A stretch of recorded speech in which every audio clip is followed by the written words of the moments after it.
அலைக்கும் வரமத்துல்லாஹி வபரகாத்துஹு. சகோதரர்களே, இன்றைக்கி 27வது இரவனுடைய தொடக்கத்தில் இருக்கோம். ஸோ இந்த தருணத்தில் கருணையாளர்களுக்கெல்லாம் கருணையாளனான அல்லாஹுக்கே எல்லா புகழும் நன்றிகளும். ஏன்னா இந்த வாய்ப்பை நமக்கு அல்லாஹ் கொடுத்து உட்கார இங்கே வச்சுருக்கான், ஆரோக்கியமாக முழு ஆர்வத்துடன். ஸோ அல்லாஹுக்கு நன்றி சொல்லி அல்லாஹ் நினைவு கூர்ந்தவர்களாக இந்த உரையை நான் இன்றைக்கி ஆரம்பம் செய்கிறேன். ஒரு சின்ன ஒரு ரீகேப்புன்னு சொல்லுவாங்க. நம்ம ஒரு 3 நாளாக இதை பற்றி நிறைய பேசியிருக்கோம். நம்ம யாருக்கிட்ட போய் நம்ம பேசிக்கிட்டு இருக்கோம்? தொழுகையில் பேசுகிறோம், திக்ரில் பேசுகிறோம், துவாவில் பேசுகிறோம், தௌபா பண்ணுறோம் அப்படின்ற அந்த சொகால்டு அந்த அல்லாஹ் சுப்ஹானஹு வ தஆலான்றது யார் அப்படின்றதான் நம்ம மொதல் 2 நாள் பார்த்துருந்தோம். அவனுடைய பண்புகளில் நமக்கு தெரிஞ்சதே 99 பண்புகள்னு சொல்லி அதுதான் அஸ்மாவுல் ஹுஸ்னா அப்படின்னு நம்ம அழகிய பெயர்கள்னு எடுத்து வச்சுருக்கோம். அந்த பண்புகளில் ஒரு சிலது தான் நம்ம பார்த்தோம். அவன் எவ்வளோ பெரிய கருணையாளன்னு பார்த்தோம். அவன் நம்மளை எவ்வளோ சகிச்சுக்கிறான்னு பார்த்தோம். எவ்வளோ பொறுமையாக இருக்கான்ற விஷயங்கள்லாம் பார்த்தோம். ஸோ என்ன விஷயம்னா, நம்ம யாருக்கிட்ட பேசுகிறோம்? நம்ம ஒரு பொது ஒருத்தர்கிட்ட பேசுகிறோம்னாலே தெரியாமல் போய் சும்மா பேச மாட்டோம். அப்போ ஒரு மனுஷங்கிட்ட பேசுகிறதுக்கே நம்ம தெரிஞ்சுக்கிறதுக்கு அறிமுகம் அவர் யார் என்னன்னு தெரியும்னா, அப்போ நம்மளை படைத்த ரப்பில் ஆலமீன் பிரம்மாண்டமாக இவ்வளோ பிரம்மாண்டமான அகில உலகங்களை எல்லாம் படைச்சி ஆண்டுக்கிட்டு இருக்கான். அவனை பற்றின புரிதல் குறைவாக வச்சுக்கிட்டோன்னா நம்ம அவங்ககிட்ட பேசுகிறது குறைவாக இருக்கும், நமக்கு புரிதலும் குறைவாக இருக்கும். அதனால் அவனை பற்றி தெரிஞ்சுக்கிற விஷயங்கள் நம்ம நிறைய தெரிஞ்சுக்கிட்டு அல்லாஹ் கிட்ட நம்ம பேசுகிற வாய்ப்பெல்லாம் நமக்கு கொடுக்கணும் அப்படின்றத நம்ம முதல்ல பார்த்தோம். அப்புறம் நேற்று லைலத்துல் கதிர் என்ன, அதுவே ஒரு கருணை தான் அல்லாஹ் நமக்கு மேலே வச்சது அப்படின்றத பார்த்தோம். ஸோ இன்றைக்கி என்னென்னா, ஒரு சிந்தனைக்கான ஒரு கேள்வியோடு நம்ம ஆரம்பிப்போம். ஒருத்தருக்கும் வாழ்க்கையில் ஒரு டர்னிங் பாயிண்ட் இருக்கும். எல்லார் வாழ்க்கையிலும் இருக்கும். ஏதோ ஒன்றா இருக்கும். ஒன்று, நான் சக்ஸஸ்ஃபுல்லாக காலேஜில் நான் படிக்கணும்னு நினச்சேன், இந்த மார்க் நினச்சேன், அந்த மார்க் எடுத்தேன், கேம்பஸில் நான் டாப் கம்பெனியில் போய் ஜாயின் பண்ணேன், பல லட்சங்களில் சம்பளம் கொடுத்தாங்க. அந்த நாளும் அந்த நிமிஷமோ அந்த மொமெண்டமோ ரொம்ப காலத்துக்கு நம்ம கூட அப்படியே வரும். இல்லை ஸ்கூலில் படித்ததாக இருக்கலாம், இல்லை ஸ்போர்ட்ஸில் இருக்கவங்களுக்கு ஸ்கூலில் ஸ்போர்ட்ஸு டிஸ்ட்ரிக்டில் போயிருப்பேன், அங்கே போயிருப்பேன், நம்பர் 1 இருப்பேன், அந்த டிஸ்ட்ரிக்டில் போய் நான் ரிவார்டு வாங்கினேன். இல்லை ஸ்டேட் லெவலில் போயிருப்பேன், நேஷ்னல் லெவலில் போயிருப்பேன், இது ஒன்று இருக்கும். இல்லை இந்தியா மேட்ச்சில் நம்ம விளாண்டுருக்கவே மாட்டோம், இந்தியா மேட்ச்சில் ஜெயிச்சதுக்கு சந்தோஷப்படும், நாடே கொண்டாடும் அந்த நாளை வச்சு. இப்போயும் பேசினா நிறைய ஸ்போர்ட்ஸை ஃபாலோ பண்ணுறவங்களை கேட்டால் அந்த நாள் அன்னைக்கு அவன் அடித்தான் பாருங்கள் சிக்ஸர், அந்த லாஸ்ட் பால் சிக்ஸர், நமக்கு சம்மந்தமே இல்லையே. ஆனால் பாருங்கள் எவ்வளோ நமக்கு அந்த ஒரு அந்த மொமெண்ட்டு, அந்த ஈவெண்ட்டு நம்ம வாழ்க்கைக்குள்ளே அப்படியே உள்ளே உட்காருது. ஆனால் அதனால் ஒரு பயனும் இருக்காது இந்த விஷயங்களில். இல்லை நம்ம குழந்தை பிறந்ததை ஞாபகம் வச்சுருப்போம், இல்லை மேரேஜ் டேவை ஞாபகம் வச்சுருப்போம், இல்லை பிஸ்னஸில் ஏதோ ஒரு டாப்பான ஒரு ப்ராஃபிட்டு ஒரு சக்ஸஸை பார்த்துருப்போம். அப்போ எவ்வளவோ மொமெண்ட்ஸ் நம்ம ஞாபகம் வச்சுருக்கோம். அது எதுக்கு ஞாபகம் வச்சுருக்கோம்னா, ஒன்று நமக்கு ஒரு டேர்னிங் பாயிண்ட்டை கொடுத்துருக்கோம். நம்ம லைஃப்பை அப்படியே ஒரு அப்லிஃப்ட் பண்ணுவாங்களா, அப்கிரேட் பண்ணியிருக்கோம். நினச்சதை விட எங்கேயோ கொண்டு போய் நம்ம விட்டுருக்கோம் வாழ்க்கையை. அது டேர்னிங் பாயிண்ட்னே சொல்லலாம். எனக்கு ஒரு திருப்பு முனைன்னு சொல்லுவாங்க தமிழில் சொல்லணும்னா. அப்படி ஒரு விஷயமா இருக்கும், ஒரு சந்தோஷமான விஷயமா இருக்கும். இதெல்லாம் நமக்கு நம்மளால் உடனே ரிலேட் பண்ண முடியும். இந்த எக்ஸாம்பிள்ஸை சொல்லும்போது இந்த மாதிரி எத்தனை லைலத்துல் கதிர்கள் நம்ம கிராஸ் பண்ணியிருக்கோம், எத்தனையை நம்மளால் அந்த அளவுக்கு நம்மளால் ஞாபகம் வச்சுக்க முடியும். நம்ம சிந்தனைக்கான கேள்வி தான் இது. ஒரு ஜாபில் நான் நல்ல சேலரிக்கு எனக்கு ஒரு ஜாப் கிடச்சிதுன்றது இருக்க சந்தோஷம், நான் எத்தனை லைலத்துல் கதிர் அல்லாஹ் எனக்கு கொடுத்தான், அதில் சந்தோஷம் வச்சேன்னா அவன் கிடைச்சதா எனக்கு. அப்போ நான் எந்த அளவுக்கு லைலத்துல் கதிரை புரிஞ்சு அணுகிறேன், லைலத்துல் கதிரை நான் என்னவன் நினச்சிக்கிட்டு இருக்கேன். அது ஒரு நாளா, அது அப்படியே கடந்து போகிறதுக்கான ஒரு நாளா, அடுத்த வருஷம் இன்னொரு வாய்ப்பு வருமா தெரியாது, அல்லாஹ் நாடுனா தான் வரும். நம்ம துனியாவில் இவ்வளோ மொமெண்ட்ஸை பேசுகிறோம், நம்ம பேசுகிற இவ்வளோ விஷயங்கள் எல்லார் வாழ்க்கையிலும் நடக்கிற விஷயங்களை பேசுகிறோம். அது தற்காலிகம், ரொம்ப டெம்பரவரி. அந்த ஒரு ஜாப் எனக்கு கிடைச்சா எத்தனை அடுத்த ஜாப் போகிற வரைக்கும் தான் அது. இல்லை மாதம் சம்பளம் பேஸ்லிப் வந்ததோட என் சந்தோஷம் போயிடும், அடுத்த மாதத்துலேருந்து மறந்துடும், பழகிடுவோம். ஆனால் அதுக்கு நம்ம யோசிக்கிற விஷயங்கள் எல்லாத்தையும் கிரிக்கெட்டில் அவன் சிக்ஸர் லாஸ்ட் பால் அடித்து ஜெயிச்சான்னா அது வின் பண்ணால் நமக்கு என்ன சந்தோஷம், அதில் என்ன பண்ண போகுது நமக்கு லைஃப்பை. அதில் வைக்கிற நம்ம ஈடுபாடும் ஆர்வமும் நம்ம வாழ்க்கையை மாற்றுன்னு ஒருத்தன் நமக்கு சொல்லியிருக்கான். டேர்னிங் பாயிண்ட் அப்படின்றான், அதுதான் லைலத்துல் கதிர்ன்றான். அது எப்படியாப்பட்ட இரவு பாருங்கள். நமக்கு எல்லாம் தெரிஞ்ச இது புதுசு இல்லை. ஒரு சூறா இறக்கியிருக்கான், 114 சூறா. இதுதான் உலக மக்களுக்கான கடைசி வழிகாட்டுதல், இதுவரை என்கிட்ட இருந்து வராது அவ்வளோதான் அப்படின்னு சொல்லிட்டான்.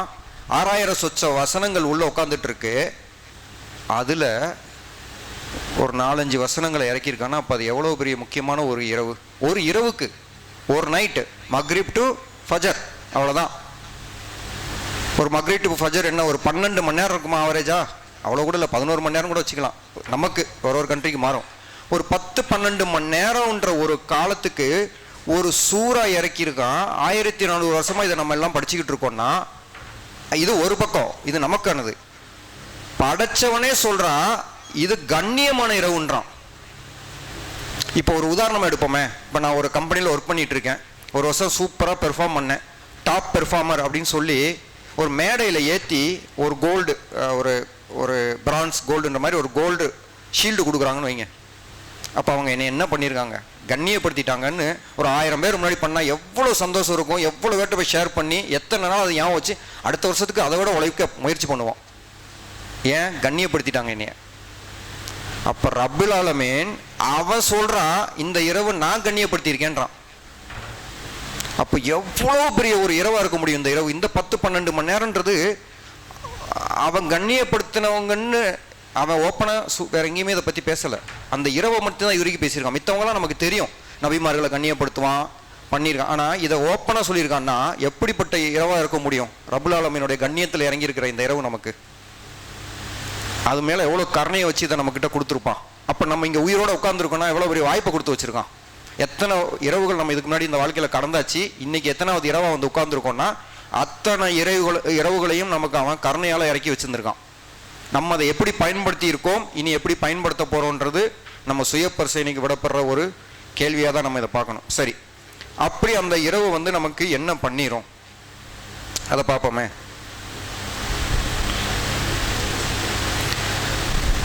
நம்ம பார்த்தது முன்னாடி பார்த்த இந்த டேர்னிங் பாயிண்ட்ஸ் எல்லாம் பார்த்தோம். வாழ்க்கையை அப்கிரேட் பண்ணோம், அப்லிஃப்ட் பண்ணோம். என்னை ஒரு இடத்துல இன்னொருத்துக்கு கொண்டு ஒரு உதாரணத்துக்கு நம்ம மறுபடியும் சொன்ன மாதிரி எனக்கு ஒரு சம்பளம் கிடச்சா என்ன பண்ணுவேன்? நல்ல பல லட்சங்களை கிடச்சிது. நான் ஏதோ ஒரு 5 லட்சத்துக்கு போவேன்னு நினச்சேன். 10 லட்சமாக கிடச்சிச்சின்னா என்ன ஏன் சந்தோஷப்படுறேன்னா லைஃப் மேலே போகும். நான் நினச்சதோடு இன்னும் வேகமாக மேலே போகும். எந்த லைஃபு? இங்கே வாழ்கிற லைஃப். இந்த turning points not only for this. இதில் நம்ம இன்னும் புரிதலுக்கு நிறைய பேர்கிட்ட இல்லைன்னு நினைக்கிறேன். லைலத்துல் கதிரோடைய வாய்ப்பு இந்த துனியாவுக்கு இல்லை. நம்ம பண்ண தவறுகளை மன்னிச்சு என்ன பண்ண போகிறோம் அடுத்து? அதனால் என்ன, அங்கே நமக்கு வரப்போகிற விஷயங்களுக்கான அடித்தளம் தான் இங்கே விதையை போடணும். இங்கே போட்டால் தான் அங்கே கிடைக்கும். ஒரு உதாரணத்துக்கு சொல்கிறேன், டேர்னிங் பாயிண்ட்டை நல்லா ஞாபகம் வச்சுக்கணும். நம்ம அந்த துவாவே அப்படி தான் இருக்கும் இல்லையா? அஸ்தக்ஃபிருல்லாஹ் வதுபு இலை அப்படின்னா, யா அல்லாஹ் என்னை மன்னிச்சிரு, நான் உன் பக்கமே மீளுகிறேன் அப்படின்றாங்க. திரும்புகிறேன். என்ன திரும்புகிறோம்? அல்லாஹ் பாதையை விட்டு வெளியில் போயிட்டோம், என்னை மன்னிச்சிடல்லா, இப்போ நான் உணர்ந்துட்டேன் உன் பாதையை விட்டு வெளியே எங்கேயோ போயிட்டேன் போல, என்னை நீ மன்னிச்சிரு, நான் உன் பாதைக்கு வந்துட்டேன், அந்த பாதைக்கு வந்துட்டேன், உன் பாதைக்கு வந்துட்டேன். அப்போ இப்போ அந்த டேர்னிங் பாயிண்ட் வந்து என்ன நமக்கு என்ன கொடுக்கும்? அது ஒரு உதாரணத்துக்கு எடுத்துப்போம். போன வருஷம் லைலத்துல் கதிரில் அல்லாஹ் நம்மளை ஏதோ ஒரு விஷயங்களுக்கு மன்னிச்சிருக்கான்னு வச்சுப்போம். நமக்கு ஒரு சொர்க்கத்தில் நம்ம நரகவாதிகளாக இருக்கக்கூடாது, அல்லாஹ் நம்ம அதை வந்து பாதுகாக்கணும். ஆமீன். சொர்க்கவாதிகள்னு வச்சுப்போமே. பல 100 படித்தரங்கள் இருக்குது நமக்கு தெரியும். அர்ஷுக்கு கீழே டைரெக்டாக இருக்கிறது ஜன்னத்துல் ஃபிர்தௌஸ் தான். அது கிடத்தா உச்ச நிலை எல்லாருக்கும். பல படித்தரங்களில் போன வருஷம் உதாரணத்துக்கு எடுப்போம், நம்ம 3வது படித்தரத்தில் இருந்தோன்னு வச்சுப்போமே. இந்த வருஷம் டேர்னிங் பாயிண்ட் என்னவா இருக்கணும்? இப்போ 5 லட்ச ரூபா சம்பளத்தை விட 10 லட்ச ரூபா கிடைச்சா புரியுது எனக்கு டேர்னிங் பாயிண்ட்டுன்னு. அது டெம்பரவரி, கரைஞ்சி போயிடும் அந்த காசு எனக்கு இந்த உலகத்தோட, ரொம்ப நாள் கூட நிலைக்காது. அப்போ அங்கே ஒரு 3வது படிநிலையில் இருக்கிற நான் எனக்கு 30வது படிநிலைக்கு கிடைக்கிறதில்ல, ஜன்னத்துல் ஃபிர்தௌஸ் கிடைக்கிற வாய்ப்பு கொடுக்குறான் டேர்னிங் பாயிண்ட்னு சொல்லி. ஆனால் நீ கேளு, இதை எவ்வளோ புரிஞ்சுக்கிட்டு நம்ம கேட்குறோம். நம்ம போய் அல்லாஹ் என்னை மன்னிச்சிரு, நான் இன்னைக்கு அந்த தப்பு பண்ணிட்டேன், நான் இந்த தப்பு பண்ணிட்டேன் அப்படின்ற லெவலில் நம்ம கடந்து போயிடக்கூடாது இந்த இரவை. ஏன்னா கண்ணியப்படுத்தி வச்சிருக்கிற இரவு. அப்போ நம்ம யோசனைகள் எங்கே இருக்கணும்? நான் யா அல்லாஹ் என்னை நீ நரக வேதனைகள்லேருந்து காப்பாற்றணும். எனக்கு ஏதோ ஒரு நரக வேதனைக்கு என்னை நான் ஏதோ செஞ்சுருந்துருப்பேன், அதை மன்னிச்சு என்னை சொர்க்கத்தினுடைய உச்ச படிநிலைக்கு நான் என்ன செய்யணுமோ எனக்கு அதுக்கான வாய்ப்பை கொடு, என்னை மன்னிச்சிரு. இந்த லெவலுக்கு போனால் தான் நமக்கு அந்த வாழ்க்கை இது இல்லை, அங்கே டேர்னிங் பாயிண்ட் வரும். சூறால் முழுக்கில் சொல்கிறான் இல்லையா, 2வது வசனத்தில் வரும், உங்களுக்கு நான் மரணத்தையும் வாழ்வையும் அமைத்ததே, உங்கள் செயல்களில் எவர் சிறந்தவர் என்பதை சோதிப்பதற்குன்றான். இந்த வாழ்க்கை மரணம், இங்கே இருக்கிறது மரணம், வாழ்க்கையில் இங்கே இருக்கிறது மரணம், அதுதான் வாழ்க்கை. அப்போ நம்ம அங்கேக்கு தான் எல்லாமே கேட்கணும். இங்கே கேட்டு ஒன்றும் இல்லை, அது கரைஞ்சு போயிடும், இங்கே கேட்டு பிரயோஜனப்படாது. ஆனால் நம்ம அந்த மாதிரி மக்களாக இருக்கோமா அப்படின்றத நம்மளை சோதித்து பார்க்க வேண்டிய தருணங்கள் தான் இந்த தருணங்கள்லாம். அப்புறம் சிலது பார்த்திங்கன்னா, மித்த சமுதாய மக்கள் அவங்கெல்லாம் அவங்களுக்கு அறியாமையில் இருக்காங்க, ரைட்டுங்களா, அவங்களுக்கு தெரியாது. அல்ல இவ்வளோ வாய்ப்பை கொடுத்துருக்க இடத்துல நம்ம எப்படி சிந்திச்சு வாழ்கிறோம் பாருங்களேன். இது வாழ வந்த இடம் இல்லை நமக்கு, இது வாழ வந்த இடமே இல்லை, இது விதைக்க வந்த இடம். நம்ம விதைக்கிறோமா வாழ்கிறோமான்னு பார்க்கணும். இது ஏன் சொல்லணும், ரொம்ப வருத்தத்தில் சொல்கிறேன். அதாவது வருஷம் பூரா நமக்கு வாய்ப்பு இருக்குது, ஆயுசு ஃபுல்லாக வாய்ப்பு கொடுத்துருக்கான். சரி போங்கப்பா, ஒரு மாதம் வாய்ப்பு கொடுக்குறான், சரி விடு. 10 நாள் வாய்ப்பு கொடுக்குறான், சரி விடு. 5 நாள் வாய்ப்புன்னா நம்ம என்ன பண்ணி வச்சுருக்கோம், அந்த 5 ஒன்றாக்கி வச்சுட்டு உட்காந்துருக்கோம். இப்போயும் நமக்கு தெரியாது லைலத்துல் கத்ர் போயிடுச்சா இன்னைக்கு தானான்றது. நம்மளா ஒரு கற்பனையில் இந்த ஒரு நாளை தான் ஜெகஜோதியாக எல்லா பள்ளிவாசல்களையும் ஏதோ இன்னைக்கு தான் வந்து ஒரு ஈது பெருநாள் மாதிரியே அளவுக்கு நம்மளா முடிவெடுத்துக்கிட்டு பள்ளிவாசல்களை தேடி ஓடி ஓடி போய் உட்கார்றோமே. 21, 23, 25 போயிருந்தா என்ன பண்ண போகிறோம்? அல்லாஹ் சொன்னா நான் 27ஆம் தேதி தான் கொடுத்தேன்னு. ரசூலாவா கருணையால் ஏதோ சகாபாக்கள் கேட்டதுனால ரசூலா சொன்ன ஒரு ஹதீஸுகளை வச்சு நம்ம வாழ்ந்துக்கிட்டு இருக்கோம். அப்போ பாருங்கள், நம்ம எவ்வளோ வாய்ப்புகளை இழந்துக்கிட்டே போகிறோம். எதுக்கு போகிறோம், இழக்கிறோம். அதுதான் சொல்கிறேன், வாழ்க்கை இங்கே வாழ வந்தோமா விதைக்க வந்தோமான்னு நம்ம தான் யோசிக்கணும். இங்கே விதைக்க வந்திருக்கோம் சகோதரர்களே, நம்ம அங்கே வாழ வரல. இங்கே வாழ்ந்துட்டோம்னா அங்கே கஷ்டப்படுவோம். அப்போ எது வந்து நம்மளை பாருங்கள், இந்த ரமலானை விட்டு எது நம்மளை தூரப்படுத்துது? 11 மாதம் விட்டுருங்க, இந்த ஒரு மாதமும் தூரப்பட்டு கிடந்தா எப்படி? அப்போ வாழ்க்கையில் எதை நோக்கி அங்கே ஓடிக்கிட்டு இருக்கோம், ஆனால் வாழ போகிற வாழ்க்கையை இங்கே விட்டுட்டு உட்காந்துருக்கோம். இதெல்லாம் தான் நம்ம அல்லாஹ் சுப்ஹானஹு வ தஆலாட்ட கேட்க வேண்டியது. எல்லாம் நான் இப்போ உணர்ந்துட்டேன், எனக்கு இன்னும் பல லைலத்துல் கத்ர் வாய்ப்புகளை கொடு, என்னுடைய சொர்க்கத்தில் நீ எனக்கு வாய்ப்பை கொடுத்தேன்னா பல படித்தரங்களை ஏறி நான் ஜன்னத்துல் ஃபிர்தௌஸ் போகணும். ஏன்னா அதுதானே இந்த இடம் நமக்கு. ஒவ்வொரு நொடியும் ஒரு நிமிஷமும் நம்ம விதை போட்டுக்கிட்டே இருக்கணும், இங்கே போட்டு அங்கே போகணும் அப்படின்னு கேட்கணும். நான் சித்ரத்துல் முன்கால ஒரு உதாரணத்துக்கு சொல்கிறேன். இழந்த மரம்னு இது கேள்விப்பட்டது ஹதீஸில் இருக்குன்னு நான் நம்புகிறேன், எனக்கு தெரியல. இழந்த மரம் தான் சித்ரத்துல் முன்காவுடைய அந்த என்ட்ரி பாயிண்டில் இருக்குமா. அந்த மரத்துடைய ஒரு இலையோடைய நிழல், அந்த நிழலை கடக்கணும்னா 1000 வருஷத்துக்கு மேலே ஆகுமா ஒரு மனுஷனுக்கு. ஒரு இலை அதோட நிழலை கடக்க 1000 வருஷத்துக்கு மேலே ஆகுமா ஒரு மனுஷனுக்கு. அப்போ எவ்வளோ பிரம்மாண்டமான சொர்க்கம். இந்த பூமியை நம்ம அன்னைக்கு யோசிப்போம், ஒரு அற்பமாக இருந்திருக்கோம் போலையே அப்படின்னு. மேபி ஒரு உதாரணத்துக்கு சொல்கிறேன், நம்ம 3ஆவதுல உட்காந்துருப்போம், 4, 5க்கு யாரோ போயிருப்பாங்க, வருத்தப்பட்டு பிரயோஜனப்பட மாட்டோமே. என்ன பண்ண போகிறோம்? நான் இன்னும் நரகத்தை பற்றியே பேசலை, ஏன்னா அது வேணாம். நம்மள எவ்வளவோ பாவங்கள் வந்து அதுக்கு தயாராகப்படுத்தி வச்சுருக்கோம் நம்மளை. இப்போ கேட்டோம்னா வாய்ப்பு இருக்குது, ஏன்னா அடுத்த வருஷம் நம்ம இருக்க போவோம்னு தெரில. எல்லாம் நாடுனா தான் உண்டு. அப்போ அந்த வாய்ப்பை எப்படி பயன்படுத்துகிறோன்றது நம்மளுடைய கைகளில் தான் இருக்குது. அப்படி என்ன நம்மளை கஷ்டப்பட சொல்கிறான்? ஒன்றுமே சொல்லலை அவன். என்ன செய்ய சொல்கிறான்? துவா, திக்ரு, தௌபா, தொழுக, குரானை ஓதுங்க. இதை தவிர வேறு தான் அவன் கேட்கவே சொல்லலை நம்மளை. நம்ம அதுக்கும் கஷ்டப்படுறோம். அப்போ நம்மளை நிறைய சுய பரிசோதனை பண்ணணும். இந்த இன்னும் இருக்கிற அடுத்த நாட்கள். இப்போ பாருங்கள், எனக்கு இந்த 27 முடியுதுன்னா நாளைக்கு மறுநாளே இங்கே தெரிஞ்ச ஒரு ரிசல்ட்டு. அவ்வளோதான். எல்லா மக்களும் நம்ம விதை போட வேண்டிய இடத்துல போய் வாழ போய்கிட்டு இருப்போம். விதை இங்கே அப்படியே காஞ்சி போய் கிடக்கும். அடுத்த வருஷம் பார்த்துக்கலான்னு வருவோம். மவுத்து எல்லாருக்கும் வரும். ரமலான் டு ரமலானில் மவுத்து வந்துக்கிட்டே தான் இருக்கும். ஒரு ரமலான் போச்சுன்னா அடுத்த ரமலானுக்கு வாய்ப்பு இல்லைன்னா இடையில லைலத்துல் கத்ர் வராது. அப்போ பண்ண பாவங்களை மன்னிக்கப்படலைன்னா எங்கே போய் நிற்போம் நம்ம? அப்போ இது எவ்வளோ பெரிய ரீசெட்டிங் பாயிண்ட். நம்ம எல்லாருக்கும் பண்ண தப்பெல்லாம் ரீசெட் பண்ணி 0 ஆக்கி பிறந்த குழந்த அளவுக்கு ஃப்ரெஷ்ஷாக நம்மளை திரும்ப இறக்குறதுக்கான வாய்ப்பு. எல்லா ரெக்கார்டையும் அழிப்பேன்றானே, இல்லை ரெக்கார்டெல்லாம் அழித்து ஃப்ரெஷ் ஆக்கிடுறேன்றான். அப்போ இப்போ இருந்து நம்ம வாழ்ந்து ஈவன் ஒரு வாரம் 10 நாள் வாழ்ந்தா கூட அதில் நம்ம பெரிய சொர்க்கத்தை வாங்குறதுக்கு வாய்ப்பெல்லாம் கொடுத்துருவானே நம்ம அந்த மாதிரி நடந்துக்கிட்டா. ஸோ அந்த மாதிரி மக்களாக நம்ம லைலத்துல் கத்ரை பார்க்கணும். இன்ஷா அல்லாஹ் அடுத்த அல்லாஹ் நமக்கு ஆரோக்கியமான வாழ்க்கையை அடுத்தடுத்த ரமலான்களில் கொடுத்தான்னா இனியும் நம்ம இந்த 27 நோக்கி படையெடுக்காமல் ரமலான் 30 நாளையும் படையெடுக்கிற வாய்ப்பை உண்டு பண்ணிக்கணும். ஏன்னா படித்தனம் ஏறிட்டே போகும். அவன் ரொம்ப நீதியாளன். யாருக்கும் ஒரு கடுகு அளவு ரசூலா சொல்லியிருக்காங்களா இல்லையா? ஒரு கடுகு இல்லை, ஒரு அணு அளவு நன்மை செஞ்சவங்களுக்கும் நீதி இல்லாமல் போகாது. ஒரு அணு அளவு நன்மைக்குன்னா நடந்து பள்ளிவாசலை தேடி வந்து நான் அங்கே வந்து ஒரு தொழுகையை நடத்துகிறேன், அதுவும் ரமலானில் 30 நாள் நடத்தினா எல்லாம் விட்டுருவான், நான் கொடுக்காம கூச்சப்படுவான், வெக்கப்படுவான். அப்போ எப்படி படித்தரத்தை ஏற்றுறதுக்கான வாய்ப்பை கையில் வச்சுக்கிட்டு இருக்கோம், ஆனால் எப்படி நம்ம பயன்படுத்திக்கிட்டு இருக்கோன்றது இனி வர்ற நாட்கள்லையாவது நம்ம அதை சிறப்பாக பயன்படுத்தி விதை போடுற இடத்துல விதையை போடுவோம், வாழ வேண்டிய இடத்துக்கான விஷயத்தை நம்ம அல்லாட்ட தேடுவோம். அடுத்து ஒரே ஒரு விஷயத்தை மட்டும் நான் சொல்லி என்னுடைய உரையை இன்ஷா அல்லாஹ் நான் நிறைவு செஞ்சுக்கிறேன். இப்போ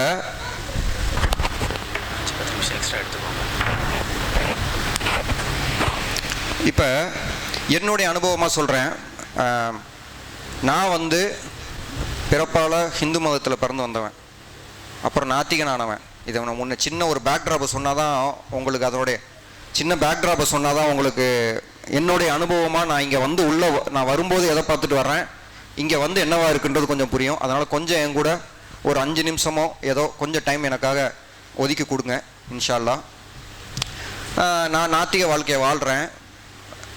எல்லா கேள்விகளும் போய் ஒரு பாயிண்டில் நிற்குது. அது ரொம்ப வெற்றிடமாக இருக்குது, ஒரு கருப்பு இடமா இருக்குது, எனக்கு பதில் கிடைக்க மாட்டேங்குது. வாழ்ந்துட்டுருக்கேன். பல லட்சங்களில் சம்பளங்கள் கோடிகளெல்லாம் நான் சகஜமாக பார்த்துட்டு வாழ்ந்துட்டு வந்தேன். காரு, வீடு, வசதி வாய்ப்புகள், எனக்கு ஒரு தனி அசிஸ்டண்ட்டு, இந்த மாதிரி தான் வாழ்க்கை. இன்டர்நேஷ்னல் ட்ராவலு, 15 நாடு போய் சுற்றியிருக்கேன், எல்லாம் பண்ணுறேன். ஆனால் ஏதோ ஒன்று மிஸ் ஆகிட்டே இருக்கேன் லைஃப்பில். அது லைஃப்பில் இல்லை, உள்ள வெளியில் எல்லாம் இருக்குது, ஆனால் உள்ளே ஒன்று மிஸ் ஆகிட்டே இருக்குது அப்படின்னு நினச்சி அல்லாஹ்வுடைய முழு கருணையால் கிருபையால் என் கேரக்டரே வேறு. 44 வயசு வரையும் என் கேரக்டர் டோட்டலி வேறு. நான் இப்போ வாழ்கிற வாழ்க்கையும் என் கேரக்டரும் டோட்டலி வேறு. இதை எங்கள் வீட்டில் இருக்கவங்களே புரிஞ்சிக்க முடியல, என் பெற்றோர்களும் புரிஞ்சிக்க முடியல. ஏன்னா அவங்க பார்த்த வாழ்க்கை நான் வாழ்ந்தது வேற, இப்போ வேறையாக இருக்கேன்றது அவங்களால ஏற்றுக்க முடியாத ஒரு வாழ்க்கை. ஆனால் நான் உள்ளே வரும்போது என் கேள்விக்கு எல்லாம் பதில் கிடச்சிருச்சு. நான் உள்ளே வரும்போது தேடுறேன், உள்ளே நான் ஆராய்ச்சி பண்ணிக்கிட்டே இருக்கேன். ஏன்னா எனக்கு ஈஸியாக ஏற்றுக்க முடியாதுன்ற ஒரு மனநிலையில் இருக்கிறவனால ஆராய்ச்சி பண்ணுறேன். பண்ண பதில் கிடைக்குது. இதையா நம்ம இத்தனை வருஷம் நம்ம கிடைக்காம வாழ்ந்துருக்கோம், இதே சமூகத்தில் வாழ்ந்துருக்கோம், இதே சமுதாயத்தில் வாழ்ந்துருக்கோம். ஆனால் நம்ம இது குழப்பத்தில் எப்படி வாழ்ந்து கஷ்டப்பட்டுருக்கோம். பணம் இருந்தது, ஆனால் கஷ்டப்பட்டேன். ரொம்ப பணத்தை வச்சுக்கிட்டு கஷ்டப்பட்டுக்கிட்டு இருந்தேன். இப்போ சுற்றி எனக்கு பிரச்சனை மாதிரி தெரியுது, உள்ள அமைதி இருக்குது. இதுக்கு காரணங்களை நான் சொல்கிறேன். அது கூட நான் பார்க்குற சில கஷ்டங்களையும் சொல்கிறேங்க. இப்போ எனக்கு கஷ்டம் இல்லை, நான் என்னை மாதிரி இஸ்லாமை ஏற்றுக்கிட்டு வந்த சகோதரர்கள்ட்ட பேசிகிட்டு இருக்கோம், நிறைய பேசுகிறோம். அவங்களும் என்னே மாதிரியே தான் அந்த அனுபவத்தை ஷேர் பண்ணுறாங்க. அதனால தான் நான் இங்கே உறுதியாக கொண்டு இதை வைக்க முடியுது என்னால். குரான் எங்கேயோ இருக்குது, முஸ்லீம்ஸ் எங்கேயோ இருக்காங்க. அனுபவத்தில் சொல்கிறேன், குரான் எங்கேயோ இருக்குது, முஸ்லீம்ஸ் வேறு எங்கேயோ இருக்காங்க. நம்ம வெறும் அதை மந்திரம் ஓதுகிற சடங்காக ஆக்கி வச்சுருக்கோம். அரபியில் நல்லா ஓதுகிறோம். அர்த்தம் எவ்வளோ தெரியும்னா நம்மளை தான் நம்ம கேட்கணும். அவ்வளோ தூரம் தான் குரானோட தொடர்பு இருக்குது. ஓதுறதுனால அங்கே கிடைக்கலாம், இங்கே எப்படி வாழுவேன். அது வழிகாட்டுதலாக மந்திர புத்தகமாக. மந்திரம் பண்ணுறது நான் ஹிந்து இதில் பார்த்துட்டு தான் வந்துட்டேன். எல்லாம் சமஸ்கிருதத்தில் ஓதுன்னு ஓதுவாங்க கோயிலில் வச்சு, ஒன்றும் புரியாது எங்களுக்கு. அந்த ஓதுதல் தான் இங்கேயும் நடக்கிற மாதிரி இருக்குது. எனக்கு நிறைய பேர்கிட்ட நான் பேசி பார்த்துட்டேன். அடிப்படை அளவில் கூட அர்த்தம் புரியாமல், ஆனால் நல்லா ஓதுறாங்க, அடிப்படை அர்த்தங்களே உங்களுக்கு புரியலை. நம்மளை கேட்க வேண்டிய கேள்வி, குரான் வழிகாட்டுதல் புத்தகமா, அல்லாஹ்வால கொடுக்கப்பட்டதா, மந்திர புத்தகமா? கேள்வி நம்பர் 1. ஏன்னா எனக்கு உள்ளே வரும்போது நான் நினச்சி வந்தது ஒன்று, நான் பார்க்க ஆரம்பித்தது ஒன்று. நான் எல்லாரையும் சொல்லவே இல்லை, ஏன்னா நான் நிறைய பேரை பார்த்துட்டேன். நான் நேரம் குறைவாக இருக்கிறனால சொல்கிறேன். என்னை பற்றி நான் முன்னாடி பேசியிருக்கேன். நிறைய பேர் இஸ்லாமியர்களை சொல்கிறேன், நிறைய பேரை பார்த்து தான் எனக்கு மாற்றம் நான் அப்புறம் குரானை தேடி உள்ளே நுழைஞ்சி படித்து தான் உள்ளே வர்றேன். அதனால் நான் எல்லாரையும் சொல்ல முடியாது. ஆனால் பெரும்பகுதியானவங்க இப்படி தான் இருக்காங்க. வெறும் சிறு பகுதி மக்கள் தான் அல்லாஹ்வுடைய நாட்டத்தில் அவன் தேர்ந்தெடுத்து வச்சுருக்கான் போல் உறுதியாக நிற்கிறாங்க. நான் பார்த்துட்டேன். அவங்களெல்லாம் பார்த்தா நான் என்னை இன்னும் உறுதிப்படுத்திக்கணும், இருக்காங்கன்னு. ஏன்னா ஒரு ஈமான்தாரிக்கு இன்னொரு ஈமான்தாரி தான் தோளோட தோல் இன்னும் பாதுகாப்பாக நிற்கணும். ஒரு உறுப்பு நம்ம உடம்புல பிரச்சனை ஆனாலும் மற்ற உறுப்புன்ற மாதிரி ரசூலுல்லாஹ் ஹதீஸில் சொல்லியிருக்காங்க இல்லையா, ஈமான்தாரி அப்படி தான் இருப்பாங்கன்ற மாதிரி. அப்போ இதெல்லாம் கேள்விப்படுறேன், நான் தேடி போகிறேன் ஈமான்தாரி யார். இந்த தேடுதல்களில் தான் நான் நிறைய மக்களை பார்க்குறேன், தொடர்பில் இல்லை. விதை போட வேண்டிய இடத்துல வாழ்ந்துக்கிட்டு இருக்கோம். போய் தயவுசெய்து சகோதரர்களே, நம்ம அதுக்கு வரல. இங்கே குரானை எடுத்து இனிமேலாவது நம்ம இப்போ போய் அல்லாட்ட தௌபா பண்ணுறோம்ல, தப்புகள் பண்ணியிருக்கோம், அது ஒரு பக்கம் இருக்கட்டும். அல்லாட்ட கேட்போம், யா அல்லாஹ் எனக்கு அந்த உள்ளத்தை கொடு, நான் இனி குரானோட தொடர்பை ஏற்படுத்தணும், எனக்கு அந்த வாய்ப்பை கொடு. நான் உங்கள் முன்னாடி அத்தாட்சியாக நிற்கிறேன். குரான் இதை பார்த்து பயத்தில் நான் குரானுக்குள்ளே போகிறேன். அப்புறம் படிக்கணும்னு என்னை நிறைய புஷ் பண்ணிட்டாங்க, நீ அரபியில் தான் படிக்கணும். என் காது கூட கேட்டிருக்கேன், அரபியில் ஓதலைன்னா ஹராம். இருக்கட்டும், எனக்கு அது கைடன்ஸ் புக்கு, என் படைச்சவன் எனக்கு இறக்கியிருக்கேன்றான். என்னன்னே புரியாமல் என்னன்னு நான் எடுத்து தமிழில் தான் படித்தேன். சில மொழிபெயர்ப்பு பிரச்சனைகள்லாம் இருந்துச்சு, பரவாயில்ல. நான் 3 மொழிபெயர்ப்பு வச்சுக்கிட்டேன். அதுக்கு பிறகு நம்ம நியத்து கரெக்டாக இருந்தால், நான் சொல்கிறேன் சகோதரர்களை, குரானில் மொழிபெயர்ப்பில் இருக்கிற தப்பை கூட எல்லாம் காட்டி கொடுத்துருவான். நான் அனுபவிக்கிறேன் அதை. கரெக்டாக சில இடங்களில் போனால் நமக்கு ஒரு பிரச்சனை தெரியும், இந்த மொழிபெயர்ப்பில் ஏதோ இருக்குன்னு எடுத்து பார்த்தா இன்னொன்று கரெக்டாக இருக்கும். நான் பண்ணலை, அவன் பண்ணுறான். அப்போ உள்ளே போகிறேன், ஆழமாக போகிறேன். குரானோடைய அந்த ஞானம் சொல்லுவோம்ல, கேள்வி தான் போடுறோம். உச்சகட்டம்னு வச்சுக்கோங்க. எந்த சூறாவை எடுத்தாலும் உச்சகட்டம் அப்படி சொல்லட்டுது நம்மளை. பல சூறாக்கள், ரொம்ப குறிப்பிட்டு சொல்லணும்னா கடைசி பகுதிக்கு போங்க, கடைசி 90லேருந்து 114 வரைக்கும் போய் பாருங்க. உச்சகட்ட ஞானம் அதெல்லாம் எல்லாம் இறக்குனது. ஆனால் தப்சீர் எடுத்து வச்சு படிக்கணும், என்ன சூழ்நிலையில் இறக்குனான்னு படிக்கணும். எந்த வசனமும் இன்னைக்கு சம்மந்தம் இல்லைன்னு விட்டுறாதீங்க. அல்லாஹ் படிப்பினைக்காக அங்கே இறக்குன வரலாற்று, நம்ம பாட்டுக்கு சமுதாயம் ஆது சமுதாயம் நமக்கு இல்லை, மூசா நபி சமுதாயம் இல்லை, அந்த சமுதாயங்கள்லாம் நமக்கு அத்தாச்சியாக அங்கே ரெக்கார்டு வச்சுருக்கான். அப்படி தான் நம்ம அதை பார்த்து படிப்பனையாக எடுத்துக்கணும். அந்த மாதிரி உள்ளே போக போக போக எனக்கு இதெல்லாம் அப்படியே கிளியராக ஆரம்பிச்சிச்சு. ஓகே, அப்போ அதை கெட்டியாக பிடிச்சிக்கிட்டேன். இனி இதை விட்டோம் கெட்டோம். எனக்கு எவ்வளோ கஷ்டப்பட்டாச்சு, வந்தாச்சு. களிமா சொன்னால் பத்தாது, வாழணுமே. நான் எப்படி வாழ்கிறது? சோதனைகள் வருமே, நிற்கணும் சோதனையில். ஒரு உதாரணம் சொல்லணும்னா, ஒரு பொய் சொல்லணும். இன்னைக்கு ஈஸியாக கடந்து போகிறோம் பொய்யை சொல்லிட்டு. ஒரு பொய் சொல்லணும். அந்த பொய் சொன்னால், நான் திரும்ப சொல்கிறேன், பொய் சொன்னால் பல லட்சங்கள் பாதுகாக்கப்படும். எனக்கு என் வாழ்க்கையில் நடந்ததை பேசிகிட்டு இருக்கேன். ஒரு பொய் சொன்னால் பல லட்சங்கள் பாதுகாக்கப்படும். நான் பொய் சொல்ல மாட்டேன்ட்டேன். ஏன் தெரியுங்களா? அல்லாஹ் அவ்வளோ என்ன முடியாதவனாங்க நமக்கு. அப்போ எவ்வளோ புரிஞ்சு வச்சுருக்கோம் அல்லாவை. நம்மளை என்ன அல்லாஹ் அவ்வளோ முடியாதவனாக இருக்கான். நம்ம அப்படி நம்மளே அந்த பொய்யை சொல்லி அந்த காசை காப்பாற்றி தான் நம்ம வாழ போகிறோமா? விட்டுருவான். நீ என்னை அவ்வளோதான் நம்புறியா, நீ எவ்வளோக்கு நம்புறியோ அவ்வளோக்கு தான் உனக்கு. அப்போ நம்ம அந்த பணத்தை வச்சுக்கிட்டு சுற்றிக்கிட்டு இருப்போம். செஞ்சது பொய். ஏன் செஞ்சோம்? அல்லாவை நம்பலை, அல்லாஹ் பொய் சொல்லலை. அப்போ ஏன் சொல்கிறோம்? ஒரு சின்ன பொய், ஒரு பொய்ன்றது ரொம்ப ரொம்ப சின்ன பாவம்னு வச்சுங்க. ஆனால் பாருங்கள் இந்த அளவுக்கு. அப்போ இந்த மாதிரி பல விஷயங்கள் நம்ம அல்லாவை புரிஞ்சிக்காததுனால தான் இங்கே செஞ்சுக்கிட்டு இருக்கோம். அல்லாஹ் யாருன்னே நமக்கு புரிய மாட்டேங்குது. அவனை ஒரு இயலாமை நம்ம சொல்லக்கூடாது, ஆனால் ஒரு இயலாத அளவுக்கு நம்ம யோசிக்கிறோம் அல்லாஹ். அதனால தான் நம்ம இங்கே நம்மளே காப்பாற்றிக்கிறோம், நானே என்னை காப்பாற்றிக்கணும் அப்படி நம்மளே இங்கே வாழ்ந்துக்கிட்டு இருக்கோம். அதனால தான் நம்மளே கஷ்டப்பட்டுக்கிறோம். அப்போ குழப்பத்துக்குள்ளே போயிடுவோம். நான் என்ன களிமா சொல்கிறேன், துவா பண்ணுறேன், இது பண்ணி எனக்கு நடக்க மாட்டேங்குதுன்னா நடக்காது, வாய்ப்புகள் ரொம்ப குறைவு. ஆனால் மித்தவங்களை நான் பார்த்ததை வச்சு சொல்கிறேன். நிறைய பேரை கண் கூட பார்த்துருக்கேன். நமக்கெல்லாம் அப்படியே இந்த புல்லரிக்குன்னுவாங்கல்ல, அந்த அந்த அந்த மாதிரி சூழ்நிலைகளெல்லாம் நான் பார்த்துருக்கேன். முஸ்லீம்ஸை சில பேர்லாம் பொறாமையாக இருக்கும் அவங்கள பார்த்தா. ரசூலா சொல்லியிருக்காங்க, 2 பொறாமை தான் நீ படணும் அப்படின்னு. அதில் ஒரு பொறாமை இந்த பொறாமை. ரொம்ப பொறாமையாக இருக்கும் அவங்கள பார்த்தா. அவங்க உள்ள அப்படியே நமக்கு வெளியில் தெரியும், அவங்க பேச்சு வழியாக. அவங்களெல்லாம் பார்த்து தான் நான் என்னை மாற்றிக்க ஆரம்பித்தேன். அதே மாதிரி திக்ர் இருக்குல்ல, திக்ர் ஒரு கிளீனிங் ப்ராசஸ் நம்ம நினைக்கணும். நம்ம சுபானல்லாஹ் இது நடக்காது. இது ரொம்ப கஷ்டம். எதுக்கு சொல்கிறோன்னே தெரியாமல் உட்காந்து சுபானல்லாஹ் இவங்க என்ன கிளீனிங் ப்ராசஸ். உள்ளத்தை ஷைத்தாங்கிட்டேருந்து காப்பாற்றுறதுக்கு அல்லாவை நம்ம துணைக்கு கூப்பிடுறோம் திக்ரில். வேற என்ன செய்கிறோம்? அதில் அல்லாவை புகழ்ந்து அல்லாஹ் அப்படின்னு கூப்பினா உள்ளந்தான் பேசுது அல்லாட்ட. நம்ம உதடுகளில் பேசக்கூடாது, உள்ளத்தை வழியாக பேசும்போது கிளீனிங் நடக்கும். அடுத்தது துவா தான் அல்லாவோட ஒரே லாங்குவேஜ் நமக்கு, இல்லையா? நம்ம அல்லாட்ட எதில் பேச முடியும்? துவாவில் தான் பேச முடியும். அப்போ துவாக்களை நான் அதுக்கடுத்து பண்ண ஆரம்பிச்சு. துவாக்களை தேடி தேடி தேடி தேடி போய் படிக்க ஆரம்பிக்க. புக்குகள், துவா புக்கில் வாங்கி படிக்கிறேன். நான் முதல்ல நினச்சது, துவா என்ன பெருசாக என்ன, ஏன் அல்லா எனக்கு கருணையை காட்டி, ஏன் அல்லா என்னை மன்னி, இதுதானே, இதுக்கு என்ன ஒரு புக்கு, இதெல்லாம் நினச்சிருக்கேன். ரசூலாவுடைய துவாக்கள் நான் படித்து பார்க்கும்போது தான் தெரியுது எவ்வளோ பெரிய ஞானத்தை அல்ல அங்கே இறக்கிருமா ரசூலாக்குன்னு. கற்பனை பண்ண முடியாத. அந்த மொழிபெயர்ப்பில் தான் பேசுகிறேன். மறுபடியும் நான் அரபியில் படித்தா எனக்கு புரியாது, அதோட மொழிபெயர்ப்பு எடுத்து பார்ப்பேன். ஏன்னா துவாக்கள் நம்ம மொழியிலே கேட்கலாம். உச்சகட்டமாக இருக்கும். ஒரு துவாவை உட்காந்து நம்ம ஒரு நாள் ஃபுல்லாக ஆராய்ச்சி பண்ணலாம். எப்படி அல்லாஹ் ரசூலுக்கு இந்த ஞானத்தை கொடுத்தான்? துவாக்கள்ல புக்கு அவன் கொடுத்தது, துவா எப்படி சொல்லி கொடுத்தாங்க ரசூலா இந்த மாதிரி துவாக்களை நம்ம கேட்கணும்னு? பல துவாக்கள் சகோதரர்களே, அற்புதத்தினுடைய உச்சம் அதெல்லாம். அப்போ இது அது ஒரு மொழி, அல்லாட்ட பேசுகிற மொழி அது நமக்கு. அதை எடுத்துக்கிட்டேன் கையில். அப்புறம் அது வழியாக பேச ஆரம்பிக்கும் போது இன்னும் ஒரு அப்படியே நம்மளை சுற்றி ஒரு ஷீல்டு விழுகிற மாதிரி எனக்கு ஒரு உணர்வு. என்ன வேணால் சுற்றி நடக்குது, நான் அல்லாஹ் என்னைய பாதுகாத்துக்கிட்டு இருக்கான், குர்ஆன் என் கூட வந்துகிட்டு இருக்கு எங்கே போனாலும் அப்படின்ற ஒரு உணர்வு வர ஆரம்பிக்குது. தொழுகையை ஃபுல்லாக அதிகப்படுத்த ஆரம்பிக்கிறேன். முதல்ல நான் ஒழுங்காக தொழ மாட்டேன், எனக்கு தெரியாது, தெரிஞ்சாலும் பிரச்சனைனால தொழவும் மாட்டேன். ஒன்று தொழுதாலே ரொம்ப சந்தோஷப்பட்டுருவேன். நான் இருந்த காலம்லாம் உண்டு. இப்போ நான் 6 தொழுகையை கண்டிப்பாக பண்ணிடுவேன், தகுஜூத்தை சேர்த்து. 7ன்றது லுகா இருக்கு இல்லையா, லுகுருக்கும் ஃபஜருக்கும் நடுவில் வரும், அதையும் சேர்த்து தொழுகிறேன். இப்போ எனக்கு ஒரு தொழுகையை விட்டுட்டு ஒரு நாள் வேலை செய்ய சொன்னால் என்னால் முடியாது.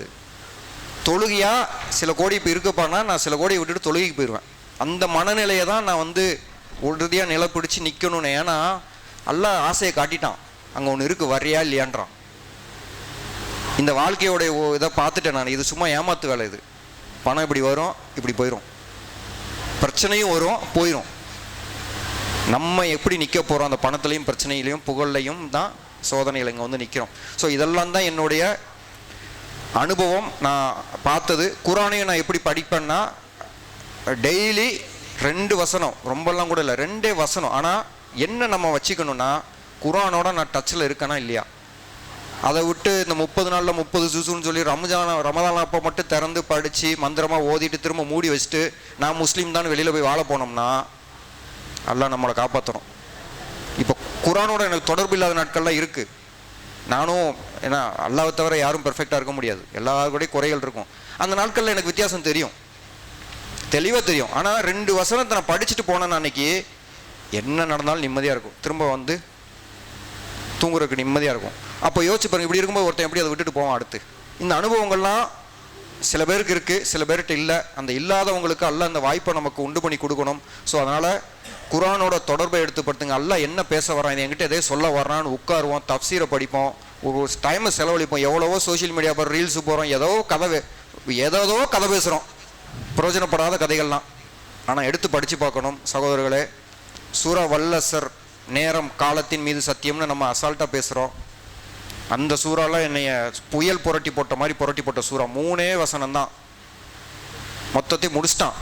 ஆனால் தயவுசெய்து இதை ஒரு வாய்ப்பை எடுத்து போய் அதை என்ன சொல்லியிருக்கான்னு படித்து பாருங்க. ஒரு க்ளூ கொடுக்குறேன். வல் அசர், அசர் எதுக்கு வக்துக்கு அசர் பேர் வச்சான்? ஃபஜர் இருக்குது, லுகுர் இருக்குது, நடுவில் ஏன் அசர் வந்துச்சு?